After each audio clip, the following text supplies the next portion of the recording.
Rádio Rio de Janeiro, a emissora da Fraternidade, passa a apresentar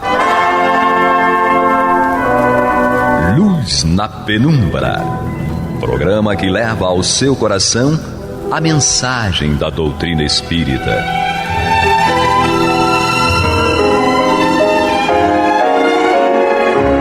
E com vocês, João Nogueira, para estudos de obras póstumas de Allan Kardec. Bem, meus queridos amigos e irmãos, aqui estamos nós mais uma vez com muita alegria para esse estudo de obras póstumas no programa Luz na Penumbra. E hoje estamos aqui na companhia mais uma vez do nosso irmão Henrique Parente. Vamos estudar obras póstumas. Estamos no capítulo das manifestações dos espíritos, parágrafo 5, aparição de pessoas vivas, bicorporeidade. Vamos estudar a partir do item 37. E sem delongas, onde Kardec está estudando a questão dos médiuns. E no item 37 diz o seguinte, Kardec: podem os espíritos manifestar-se de uma infinidade de maneiras, mas não podem senão com a condição de acharem uma pessoa apta a receber e transmitir impressões deste ou daquele gênero, segundo as aptidões que possua. Ora, como não há nenhuma que possua no mesmo grau todas as aptidões, resulta que umas obtêm efeitos que a outras são impossíveis. Dessa diversidade de aptidões decorre que há diferentes espécies de médiuns. E aí, falando novamente de médiuns, Henrique, nós lembramos que no último programa, nós falamos a respeito de onde se radica a mediunidade. E a doutrina espírita nos esclarece, não só através de obras póstumas e do Livro dos Médiuns, mas de outras obras que vieram após a codificação, em que a gente observa que dá-se a ideia de que a mediunidade radica-se no corpo físico. Mas o Henrique nos lembrou de uma observação do Herculano Pires, o Herculano que traduziu também a obra Obras Póstumas. O Herculano traz uma nota. Eu queria que o Henrique trouxesse então essa nota para nós avaliarmos um pouquinho. É importante estarmos aqui com muita alegria. Mas diz o Herculano Pires, a mediunidade depende do organismo ou da organização do corpo humano, como escreveu Kardec. Mas é preciso lembrar o que se vê claramente no texto acima, que a organização depende do perispírito. Kardec não se refere ao organismo humano em termos materialistas, mas em termos espíritas. São as relações do perispírito com o corpo, formando um organismo de dupla natureza, espiritual e material, que condicionam a existência em maior ou menor grau da mediunidade e suas possibilidades de desenvolvimento. Por isso, ele afirma, o fluido perispiritual é o agente de todos os fenômenos espíritas. Não se pode atribuir a mediunidade ao corpo, pois ela depende essencialmente do perispírito. Podemos dizer que a sua sede é o perispírito. Da maior ou menor possibilidade de emissão de fluidos e de assimilar os seus fluidos com os dos espíritos é que depende a capacidade do médium. Está aí, o Herculano Pires colocando aí a sua forma de ver, né, e muito consciente. O que acontece é que nós somos espíritos. Nada do que acontece ao corpo físico acontece pura e simplesmente por acontecer. Há uma ordem, ou há ordens, que são dadas por quem? Pelo ser pensante. O único ser pensante nessa tríade, que é espírito, perispírito e matéria, quando encarnados, é exatamente o espírito. O pensamento é o atributo essencial do espírito, ou seja, nosso. E aí nós transferimos tudo aquilo que nós queremos ao perispírito, e este é um intermediário que vai transferir também para o corpo físico. Ou seja, em suma, nós somos os que vamos ditar a mediunidade também, a condição mediúnica. E ela vai estar fisicamente, entre aspas, porque nós sabemos, como está lá no Livro dos Espíritos, quando Kardec pergunta, melhor dizendo, se o espírito é imaterial, e a resposta é imaterial, não é correto dizer, pois alguma coisa é uma matéria quintessenciada, ou seja, algo que foge à nossa observação científica terrena. Então, é alguma coisa o espírito, é alguma coisa o perispírito, só que nós ainda não temos essa noção correta para chegarmos aqui e dizermos que, olha, o perispírito tem essa composição assim, assim, assim. Não, nós temos uma ideia. Kardec nos dá uma ideia muito boa do perispírito. Existem obras que fazem menção, que estudam inclusive o perispírito, mas nós não temos a certeza absoluta do que seja. Não, com certeza não. Uma coisa importante, que você até disse da última vez, é que nós somos formados por um tríplice aspecto aí, né, de corpo, perispírito e espírito. Quando o corpo morre, como chamamos, né, permanecem os outros dois. Exato. E esses outros dois vão permanecer sempre. É o que vão nos acompanhar na esteira do tempo. O corpo físico, ele está mais condicionado a este momento da nossa evolução. Mas futuramente, quando a vida se tornar mais espiritual, mais próxima dessa estrutura espiritual, vamos viver mais na vida espírita e não encarnado em corpos como os nossos.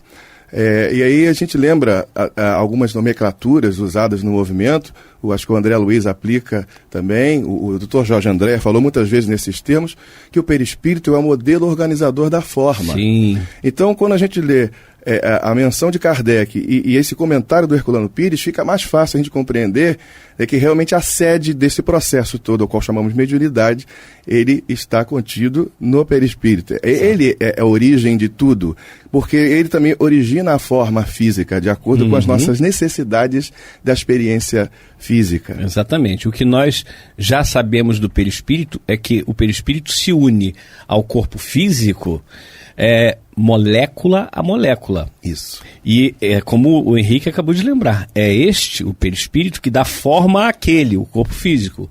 Então, cada molécula no perispírito tem a sua referência, a sua correspondência no corpo físico. Né? Então, cada molécula do perispírito tem a sua correspondência no corpo físico e não pode deixar de ser assim com a chamada sede da mediunidade. Isso me faz lembrar, João, ouvintes do programa Luz na Penumbra, de um pesquisador que é naturalmente, o Herr Saxon, catedrático da cadeira de Psicologia e de Ciências em geral, na Universidade de Yale, onde fizeram pesquisas há vários anos até, a respeito, utilizando, na verdade, as fotografias Kirlian e coisas afins, né? E matérias afins para poder encontrar, compreender melhor essas questões que envolvem o corpo e a chamada espiritualidade. E em torno de um corpo em formação, por exemplo, eles percebiam que havia um corpo adulto. Por exemplo, um sapo, na verdade não um sapo adulto, né? Um girinozinho, né? Sim.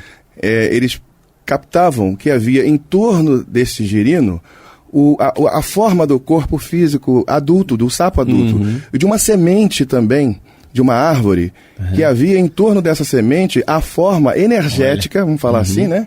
Vamos falar assim que é melhor, a forma energética adulta daquela semente específica. E aí as coisas passam a fazer mais sentido para a gente quando a gente até busca, né, essas informações que vêm ao encontro dessas nossas necessidades, porque realmente, como o João disse, é bastante complexo e a gente não tem como mensurar e dimensionar de maneira mais completa isso que para a gente ainda é novidade. Por isso que o Espiritismo, Kardec vem e desbrava, ele rasga esse véu, esse horizonte, né, possibilita a gente aproximar-se desse horizonte, na verdade, e nos coloca, né, aí no ponto adequado para que a gente, com muito trabalho, porque não é uma coisa que é para vir somente do codificador, mas a gente precisa alcançar, compreender e alcançar com pesquisas e reflexões e diálogos e discussões bastante positivas, para que a gente, no futuro, nos tornemos mais sábios e possamos lidar melhor com essa natureza espiritual que é nossa, que é de todos nós, né? E essa sapiência sirva para que nós possamos evoluir moralmente, que esse é o objetivo maior da nossa vivência, da nossa existência. Não é apenas conhecer, tem que ter um objetivo. Exato, né? Exato. E tudo isso é realmente fantástico. Então, só para lembrar, nessa pesquisa na Universidade de Yale, como você lembrou... Yale, né? Obrigado pela correção. Isso. Que utilizaram foto Kirlian. A foto Kirlian, para quem não sabe, foi... inventada, salvo engano, na Rússia, por pesquisadores russos, e aí eles fotografam uma parte energética que fica junto ao corpo físico. Então essa parte energética, inclusive, pode ser fotografada, pode ser captada nessa foto Kirlian, o desencarnado, não só encarnado, né? Também Então, por essa pesquisa aí, mais uma vez, da Universidade de Yale, quando eles fotografam o girino e aparece a forma de um sapo adulto, nós podemos entender que também acontece com a criança, o bebê humano, que é fotografado e aparece lá o corpo, né, humano em adulto. E isso é absolutamente fantástico, porque vem ao encontro do que a doutrina espírita nos informa, que nós criamos o nosso perispírito, nós espíritos criamos o perispírito, damos a forma que nós entendemos melhor, somos auxiliados pelos engenheiros da espiritualidade, né, aqueles espíritos superiores que têm um conhecimento muito mais aprofundado, a formarmos aquele organismo perispirítico, né, o perispírito, de forma a atender às nossas necessidades evolutivas e fazer com que dali surja um corpo físico adequado a essa nova vivência, a essa nova encarnação. Então, ele é o modelo. O modelo não pode ser de um bebê. O modelo tem que ser realmente já da fase adulta. E é fantástico isso. Bem, meus irmãos, vocês estão acompanhando, nós estamos aqui no programa Luz na Penumbra, estamos estudando obras póstumas. Voltando, Henrique, isso foi muito bom a gente ter abordado essa questão da sede da mediunidade, e aqui Kardec falando a respeito das várias aptidões, né? Podem os espíritos manifestar-se de uma infinidade de maneiras, mas não podem senão com a condição de acharem uma pessoa apta a receber e transmitir impressões deste ou daquele gênero, segundo as aptidões que possua. Ora, como não há nenhuma que possua no mesmo grau todas as aptidões, resulta que umas obtêm efeitos que a outras são impossíveis. Dessa diversidade de aptidões decorre que há diferentes espécies de médiuns. E aí a gente nota, muitas vezes, médiuns que recebem só um tipo de obra, falando exclusivamente da psicografia. Médiuns que recebem só um tipo de obra, ou seja, tem um médium ali que recebe apenas espíritos, variados espíritos, que fala sobre medicina. O outro já fala sobre física. O outro já fala sobre a caridade, que são coisas distintas entre si. E os médiuns, o espírito comunicante, ele vai, como está escrito aqui, como nosso Kardec nos traz aqui em Obras Póstumas, o espírito vai buscar na biblioteca, digamos assim, do médium, exatamente aquilo que ele precisa. Se ele não acha naquele, o que ele faz?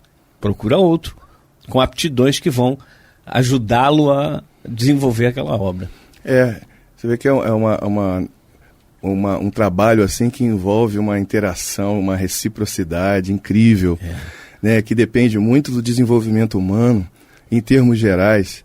Até pulando um pouquinho, né, para a questão da psicologia, eu lembro que o Jung, ele sempre aconselhava aqueles que queriam trabalhar com a psicoterapia, criada por Freud, e de que essa pessoa viesse a ter o máximo de conhecimentos gerais possíveis para poder conversar com aquela pessoa de acordo com a necessidade que ela tinha. É tratar a pessoa o mais pessoalmente possível, porque você não vai ter o conhecimento profundo sobre todas as coisas, mas é interessante e importante que você esteja aberto ao conhecimento. Então você vai conversar com pessoas que de várias áreas do conhecimento, com filósofos, com engenheiros, né, com físicos, com médicos, etc. e tal. Então ele sempre aconselhava isso. Isso por quê? Porque facilita a compreensão, a linguagem daquela pessoa. A linguagem que ela vai se expressar. Porque é natural que a gente, por exemplo, numa profissão, a gente, na hora de conversar, fale muito daquilo que a gente está vivendo dia a dia. Sim. Então se você compreende um pouco daquilo, né, em termos de conhecimento, fica mais fácil o entendimento e a relação de reciprocidade, de troca de informações com o outro, né? Verdade. Nas palestras, nos eventos, seminários, etc. e tal, tem sempre lá público-alvo. E aí o público-alvo é que tem que ser observado, porque, por exemplo, público-alvo de uma palestra ou de um seminário, médicos da especialidade tal. Se for um advogado, ou um tributarista, ou um engenheiro, vai ficar, como dizem por aí, boiando. Porque a linguagem vai ser toda calcada exatamente naquilo que aquele público-alvo tem de bagagem. Isso, bacana. E aí, até também isso pode exercitar uma outra situação em que você vai ser obrigado, ou no caso a pessoa que vai, né, proferir a palestra, ela vai ser obrigada a adaptar. Então ela vai ter que, às vezes, explicar uma outra linguagem para atingir o objetivo, né, diante daquelas pessoas que ali estão. Assim, ó, isso, aquilo, outro, mas aqui, ó, a gente fala assim, é como se fosse realmente um beabá. E aí a gente compreende o Herculano quando aconselha, né, as pessoas, através de uma obra que ele escreveu, que a gente precisa fazer um Mobral até do Espiritismo. Ele usa esse termo que não é para ofender. Não. Porque ele percebia a dificuldade que as pessoas estavam tendo de compreender a essência do trabalho doutrinário. Então, ele chamou a atenção nesse sentido, que é preciso fazer, então, um Mobral do Espírito, ou seja, começar mesmo do beabá. Porque o importante é que as pessoas compreendam. Não adianta você falar de uma maneira que os outros não vão compreender, vão achar muito bonito, vão achar assim assado, mas não estão realmente compreendendo, ficam só encantadas. Exatamente. E só para esclarecer, Mobral significa Movimento Brasileiro de Alfabetização, que surgiu, foi implantado pelo governo brasileiro em 15 de dezembro de 1967. Esse livro que eu citei do Herculano, ele foi escrito nos anos 70. Exatamente. Então, Introdução à Filosofia Espírita, fantástico. É o título do livro. Então, dando continuidade aqui, nós temos o item 38, que Kardec diz o seguinte: nem sempre é necessária a intervenção da vontade do médium. O espírito que quer manifestar-se procura o indivíduo apto a receber-lhe a impressão e dele se serve, muitas vezes, a seu malgrado. Outras pessoas, ao contrário, conscientes de suas faculdades, podem provocar certas manifestações. Daí, duas categorias de médiuns: médiuns inconscientes e médiuns facultativos. No caso dos primeiros, a iniciativa é dos espíritos. No do segundo, é dos médiuns. Nós não vamos entrar aqui detidamente nessa questão dos médiuns facultativos e médiuns inconscientes, porque Kardec entra no próximo item, 39. Mas sim, essa questão da vontade do médium. Chico tinha uma expressão que ficou muito famosa, que é: o telefone toca de lá para cá. Então, o espírito que quer se manifestar, ele procura, como falamos agora há pouco, um médium, um indivíduo, um médium apto a receber-lhe a comunicação e transmitir. Porque, voltando no significado da palavra médium, que é intermediário, é aquele que intermedia o conhecimento, o pensamento da espiritualidade para as pessoas que estão ali encarnadas, né? Então o médium é aquele que é um canal, é um telefone que liga uma ponta a outra. Se não há essa ligação, essa intermediação, não é médium. É o caso, como já citamos, dos animais. eles não podem ser considerados médiuns porque eles não trazem mensagens para nós racionais, né? Eles são sensitivos, eles percebem a presença dos desencarnados, nos mostram até que existem desencarnados por ali, mas inconscientemente, de forma irracional. Não é uma forma racional de pegar uma mensagem e transmitir, né? Mas sim, o médium que Kardec cita é o médium ser humano. É interessante lembrar que no passado o médium era chamado também de profeta. A palavra profeta. Profeteu, né? Exatamente. Então sempre existiu a mediunidade na história da humanidade. Porque a natureza humana é natureza espiritual. Exato. Nós somos espíritos encarnados. E é tão bacana quando a gente vê a ação divina junto a nós, que permite que através destes canais de comunicação possamos sempre estar em contato com a nossa natureza, que no caso da natureza mais espiritual, porque essencialmente aquela situação espiritual profunda é uma conquista da evolução, onde alcançaremos esses estados de espíritos superiores.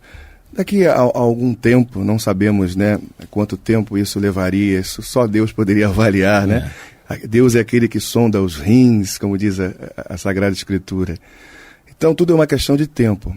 A gente não tem como ter uma ansiedade, pressa de viver o amanhã no dia de hoje. É preciso estar aberto, compreender para melhor utilizar estes canais que nos proporcionam essa grande oportunidade de compreendermos melhor que somos espíritos imortais. Lembrando novamente a questão 934 do Livro dos Espíritos, que já abordamos aqui em outros programas, quando Kardec faz a pergunta: a perda de entes queridos não nos causa um sofrimento tanto mais legítimo quando é irreparável e independente da nossa vontade? Resposta: essa causa de sofrimento atinge tanto o rico como o pobre. É uma prova ou expiação, e lei para todos. Mas é uma consolação poderdes comunicar-vos com os vossos amigos pelos meios de que dispondes, enquanto esperais o aparecimento de outros mais diretos e mais acessíveis aos vossos sentidos. Então, os canais mediúnicos servem, como o Henrique lembrou aqui, para nos colocar em contato com os nossos entes queridos. Eles não desapareceram, eles estão aqui, presentes. Nesse exato momento em que nós estamos gravando esses programas, tem os nossos irmãos da espiritualidade, que inclusive nos intuem, nos inspiram a falar exatamente aquilo que deve ser falado. Por vezes nós damos um trabalho danado para eles, né? Bastante. Mas o ideal é que nós nos tornemos cada vez mais conscientes dessa mediunidade, que existe essa mediunidade, mesmo que seja não de uma forma ostensivíssima, mas de uma forma mais sutil, mas existe essa mediunidade e a espiritualidade está aqui trazendo para nós esses conhecimentos. E a gente sente, né, Henrique? Verdade, como sente. É importantíssimo, é o que revela e confirma a nossa natureza humana e humana espiritual. É isso aí. Se ainda temos um minutinho só de tempo, eu diria só uma lembrança de quando eu estava adentrando num grupo espírita, há muitos anos atrás. Eu tomei um passe de um médium, era uma senhora, e espontaneamente ela virou-se para mim depois e disse assim: o seu pai me fez uma descrição. Ela não conheceu o meu pai, não sabia como é que ele era, que havia desencarnado há algum tempo. Ele disse assim que ele estava muito feliz de eu estar ali frequentando aquele lugar. Então foi uma coisa bastante agradável. Pois é. Né? É um momento assim onde a gente não se preocupa nem em questões de identidade. É uma mensagem que é consoladora. É isso aí. Que proporciona um grande prazer. E isso foi a mediunidade que me proporcionou, no caso especial aqui. É a certeza de que a morte morreu. Bem, estamos terminando nosso programa de hoje. No próximo programa voltaremos a esse assunto, daremos continuidade com muita alegria. Até lá. Muita alegria. Até lá. Muita alegria. Até lá. Muita alegria.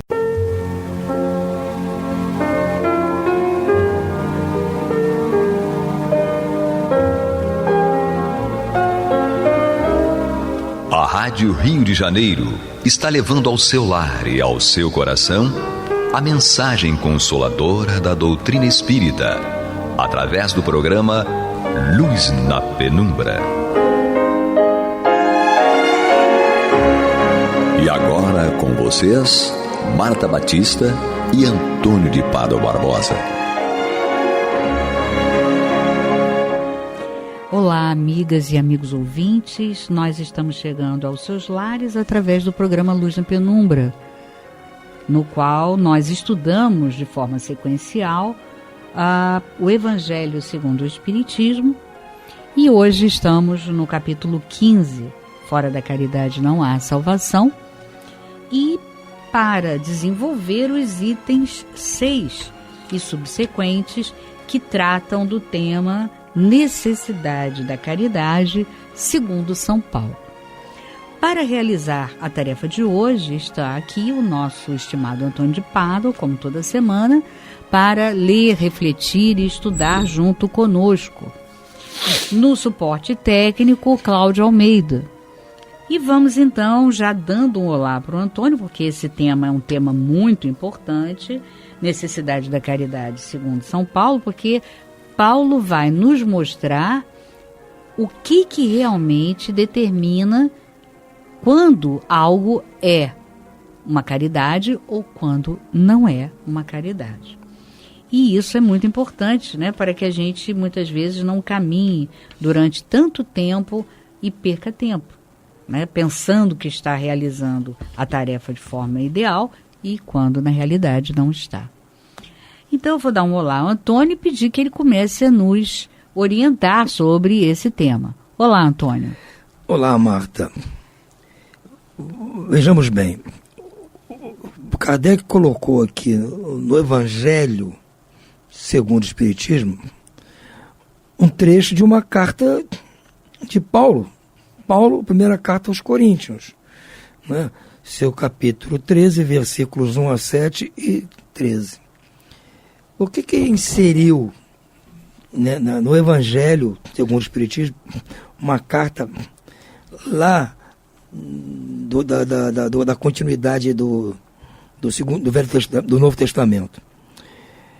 Porque a definição que Paulo traz aqui da caridade se enquadra perfeitamente naquilo que nós estudamos no programa anterior, sobre o mandamento maior.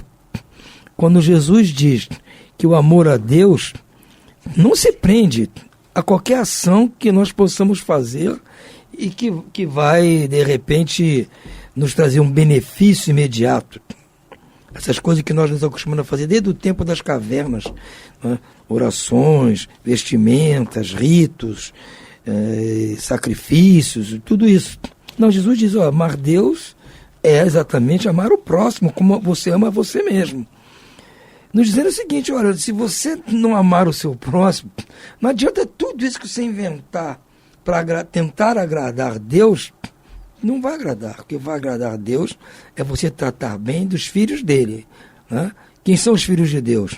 Somos nós todos, inclusive o próprio. Eu sou um filho de Deus, Marta é filha de Deus, todos nós somos filhos de Deus. Então temos que agradar Deus como? Agradando uns aos outros. É isso, sim. E Paulo vem corroborar isso. Olha, ele chega a ser, para mim, até dramático nisso que ele escreve aqui. Olha só. Diz ele aqui: ainda que eu falasse as línguas dos homens e a língua dos próprios anjos, se eu não tiver a caridade, serei como bronze que soa ou como símbolo que retine. Então, vocês vendo, ele está dizendo, mesmo que eu fale todos os ions da terra, ainda interprete tudo que os anjos possam vir a falar, se eu não tiver a caridade, nada adianta. Segue ele aqui. Ainda que tivesse o dom da profecia, que penetrasse todos os mistérios e tivesse perfeita ciência de todas as coisas, ainda que tivesse toda a fé possível, a ponto de transportar montanhas, se não tiver a caridade, nada sou.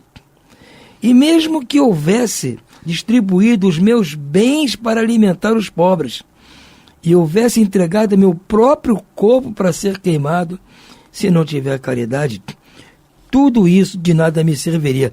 Vocês vejam bem, Isso. vale um recado aqui para nós espíritas, não é? Então está dizendo aqui, se eu tivesse distribuído todos os meus bens, não adianta nada se não for feito com caridade. A caridade é paciente, é branda, é benfazeja. A caridade não é invejosa, não é temerária, nem precipitada. Não se enche de orgulho, não cuida de seus interesses, não se agasta, não se azeda com coisa alguma, não suspeita mal, não se rejubila com injustiça, mas se rejubila com a verdade. Tudo suporta, tudo crê, tudo espera, tudo sofre. Agora, pois, permanecem essas 3 virtudes, a fé, a esperança e a caridade. Mas dentre elas, a mais excelente é a caridade. Então Kardec diz aqui para nós, Paulo compreendeu de tal modo essa grande verdade que disse, ainda que eu tivesse a linguagem dos anjos, que tivesse o dom da profecia, que penetrasse todos os mistérios, que tivesse toda a fé possível, a ponto de transportar montanhas, se eu tiver caridade, nada sou. Dentro dessas 3 virtudes, a fé, a esperança e a caridade, a mais excelente é a caridade. Coloca assim, sem equívoco, a caridade acima até da fé. É que a caridade está ao alcance de todo mundo, do ignorante, do sábio, do rico como do pobre, porque independe de qualquer crença particular. Isso aqui é a base. Aqui é que está a explicação perfeita. Porque se nós acharmos que só aquele que conhece as línguas dos homens, que conhece a língua dos anjos, só aquele que tem o dom da profecia, dinheiro, tudo isso, só esses aqui que vão se salvar? Ué, então se eu não tiver tudo isso aqui, eu não posso me salvar? Não, o que salva é a caridade, porque ela está ao alcance de qualquer um. Eu não preciso ter todo esse conhecimento, fazer todas essas maravilhas que são meritórias. Claro. Aquele que faz isso deve continuar fazendo. Mas aquele que não faz, não tem que fazer isso para se salvar. Ambos têm que praticar a caridade. E qual é a prática da caridade recomendada por Jesus? Amar o próximo como a si mesmo, o que estudamos no outro programa. Entendeu? Então, Kardec fez bem em trazer essa lição de Paulo, porque complementa, explica para nós aquilo que Jesus disse. Paulo tinha perfeita ciência do que passava na mente do Cristo para nos trazer aqui.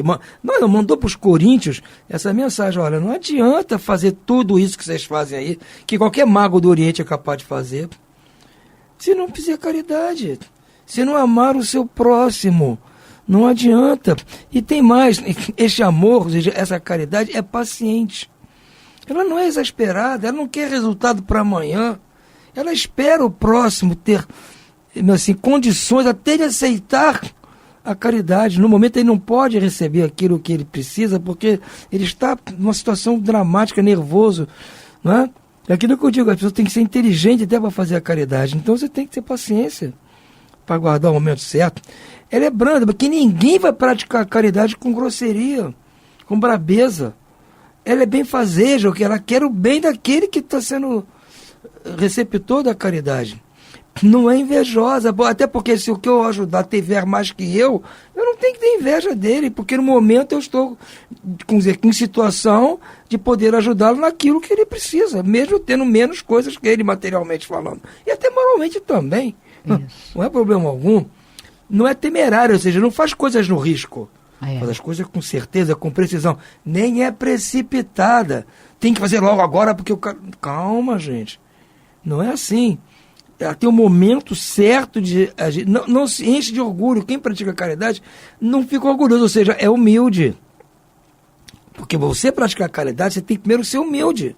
Não é desdenhosa, não faz desdém do que os outros têm ou deixam de ter.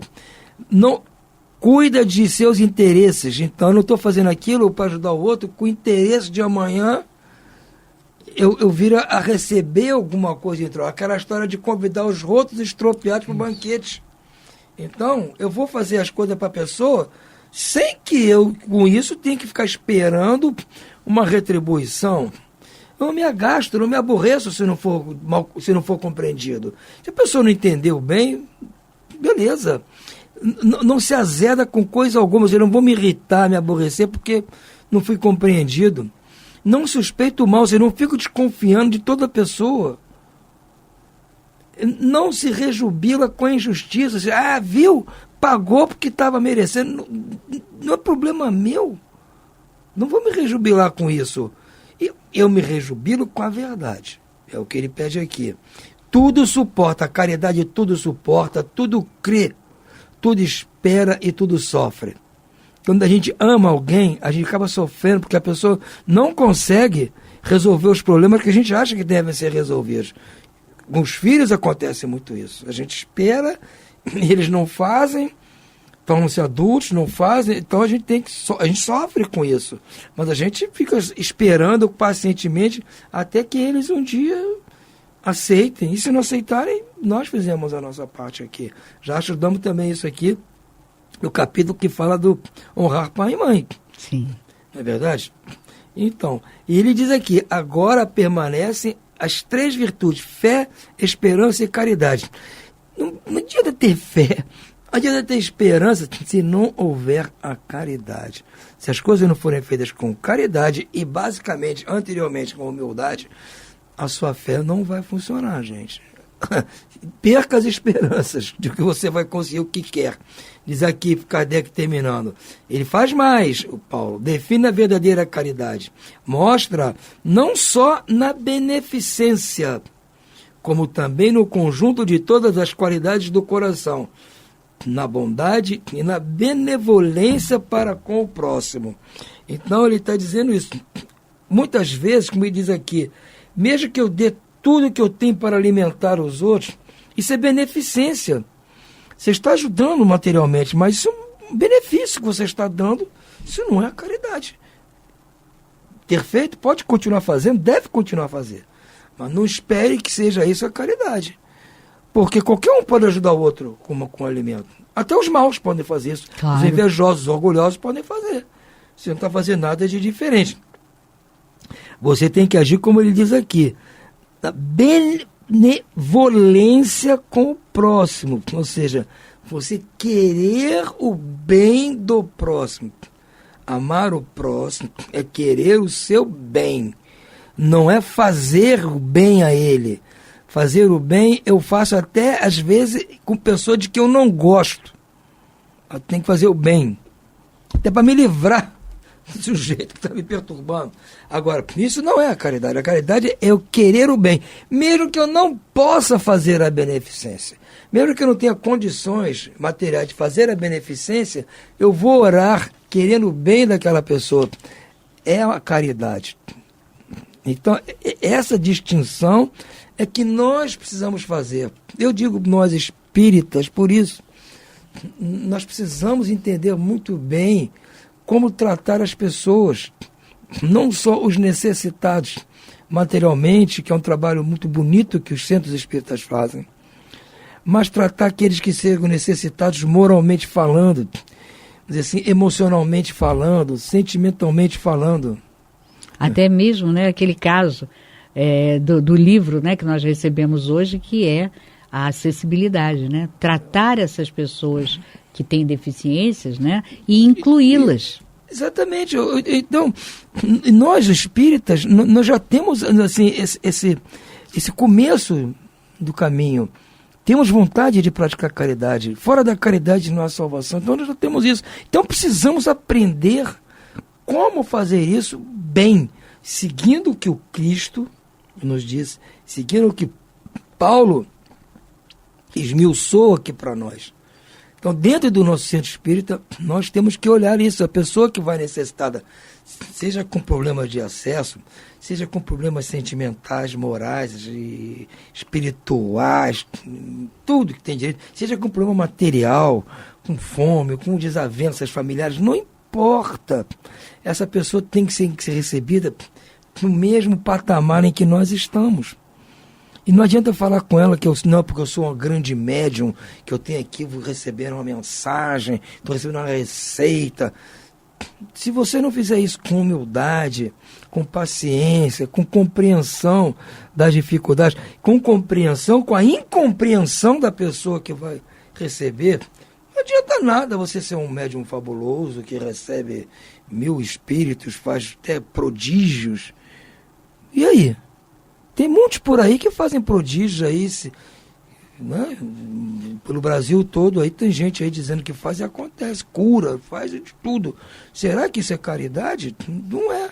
Porque estão fazendo aquilo, ninguém sabe o motivo, se é pecuniário, se é só de vaidade ou o que seja, mas não é a caridade, não está seguindo aquilo que Paulo nos pede aqui para seguir. Porque para ser caridade é preciso que você ame o próximo, né? Tem que estar enquadrado nesse viés, né? Kardec tem aqui na Revista Espírita de 1868, ele fala assim: amar ao próximo é, pois, abjurar todo sentimento de ódio, de animosidade, de rancor, de inveja, de ciúme, de vingança, numa palavra, todo desejo e todo pensamento de prejudicar.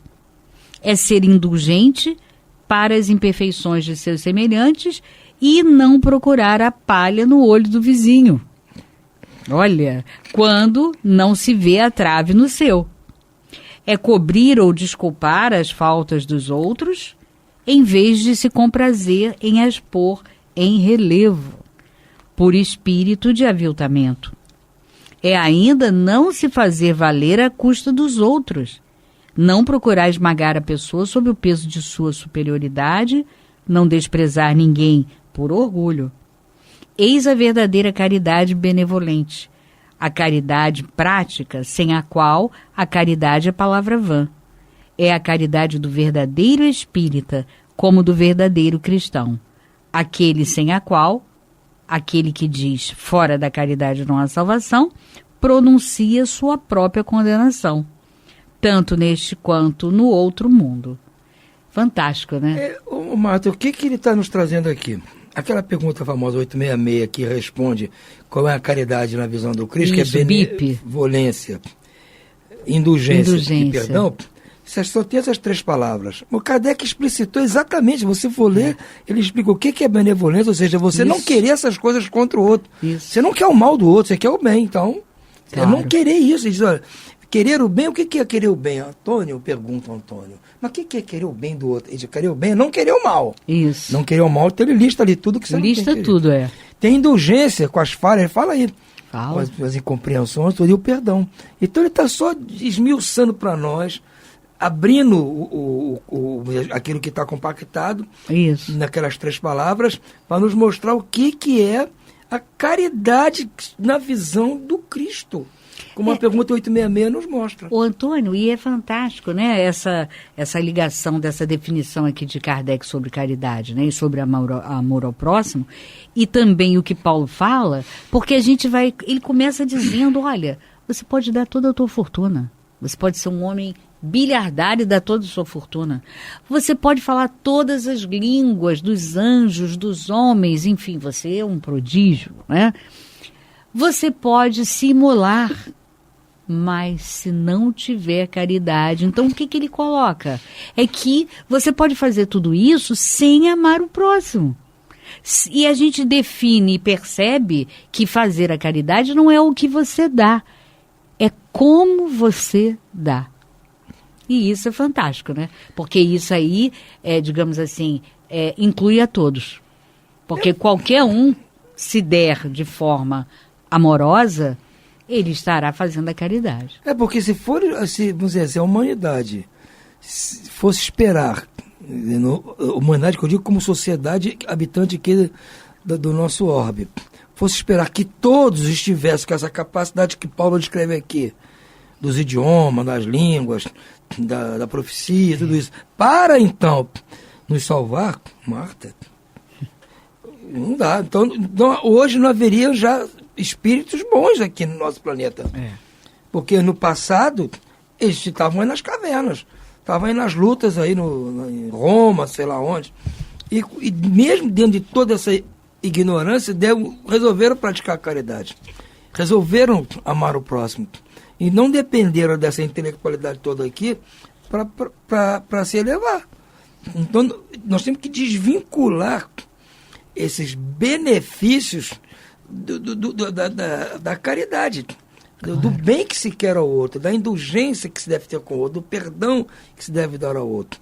Nós temos que desvincular isso. A beneficência. Na verdade, a gente não consegue desvincular essa ideia de beneficência, né? Mas tudo bem, faz parte. Não, pois mas é isso que a gente precisa fazer. É o que eu digo, é a caridade número 1. Claro, A beneficência mas o nosso exercício agora é o número 2. E depois vamos até o número 3, que é aquela caridade, é o coração com o coração. É isso. Né? Então nós vamos chegar lá agora. Nós temos que aprender, saber o roteiro que está à nossa frente. Senão eu vou ficar estacionado aqui. Claro. Se eu não tiver um objetivo a alcançar e um caminho que eu devo seguir, eu vou ficar estacionado. Eu vou ficar da beneficência o tempo todo. Eu sei onde eu tenho que alcançar. Aqui. É o padrão crístico. Agora, como eu chego lá? Tá aqui, Jesus já falou, Cristo falou, Kardec ali dissertou para nós. Então eu já sei qual é o caminho que eu tenho que seguir. Eu que vou fazer meu caminho. Como diz o Gilberto Gil, a Bahia já me deu régua e compasso. Paulo, Jesus e Kardec já me deram aqui régua e compasso. Isso. Eu agora vou traçar o meu caminho e tentar seguir. É claro que isso é uma jornada que não há nem como se medir quanto tempo vai levar. Mas eu tenho que, pelo menos a curto prazo, me imaginar numa situação melhor do que eu me encontro hoje. E a maneira de eu avançar isso aí milimetricamente é tentando praticar desta forma. Quando eu me pegar ajudando a pessoa, mas que eu sentir que eu estou um pouquinho mais elevado que ele em alguma coisa, eu tenho que fazer força para não, peraí, menos, Antônio, devagar. Não é? Somos todos irmãos. Você não é melhor que ninguém aqui, vocês têm que estar os olhos no mesmo paralelo, não tem como. Não importa, todo mundo é igual. E é claro que nós não fazemos isso ainda, Marta, mas nós temos que ter em mente isso. Quando a gente se pegar, saindo fora desse moldezinho, aí, tem que voltar para a caixinha. Isso. Tem que voltar para a caixinha. É verdade.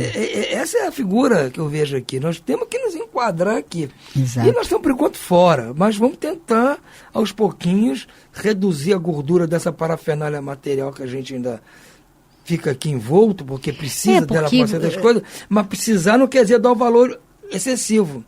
Eu tenho que usar essas coisas, mas não ser escravo dessas coisas. Porque senão você vai ficar iludido, né, que está fazendo a caridade, quando na verdade você só está fazendo beneficência. Né? E a caridade propriamente, como diz Paulo, né, que é como você dá e não o que você dá, você não está realizando. Né? Como Jesus, né, descreveu, BIP, né, a benevolência, a indulgência, o perdão, e como Kardec nos mostrou aqui de forma minuciosa. Né? Quer dizer, então, não há caridade se não for pelo caminho do amar ao próximo. E amar ao próximo, você tem que ter todas essas benevolências e carinho, né? E caridade para com o teu próximo. Aqui, você tem que ser brando, tem que querer o bem, não tem que ser precipitado, não pode ser orgulhoso, não pode ser desdenhoso, não achar que tem que ter interesse naquilo, não me aborrecer quando não for... Não, é uma série de coisas aqui. Porque senão você humilha a pessoa, né? Você humilha e aí se perde tudo, né, Antônio? Marta, vamos lá. Como ele diz, né? A gente chega, claro. É como ele diz, né? Sem a caridade pelo caminho da humildade, você não está fazendo caridade, né? Mas é isso. Então, já temos mais essa lição, mais esse entendimento. Eu tenho certeza que todos que nos ouviram, e nós mesmos, que fomos os primeiros a nos ouvir, né? Nós vamos passar a ter uma atitude, uma ação diferenciada a partir de agora, não é isso? Mas hoje vamos ficando por aqui, desejando a todos serenidade e muita paz. Que assim seja.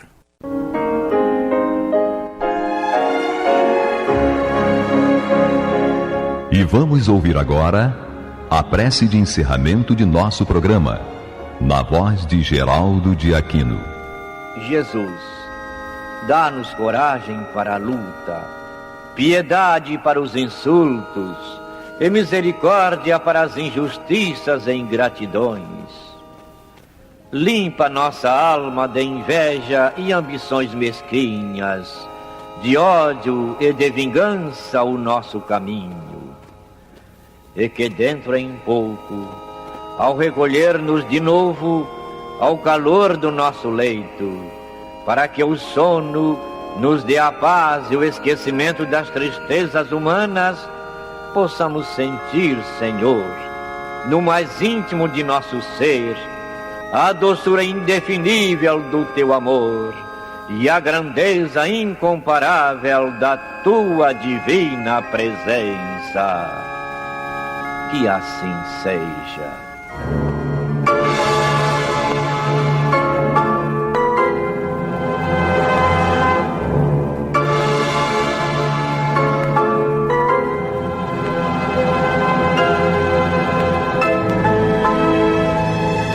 Acabamos de apresentar o programa Luz na Penumbra, que voltará a ser apresentado amanhã às 21 horas nesta emissora.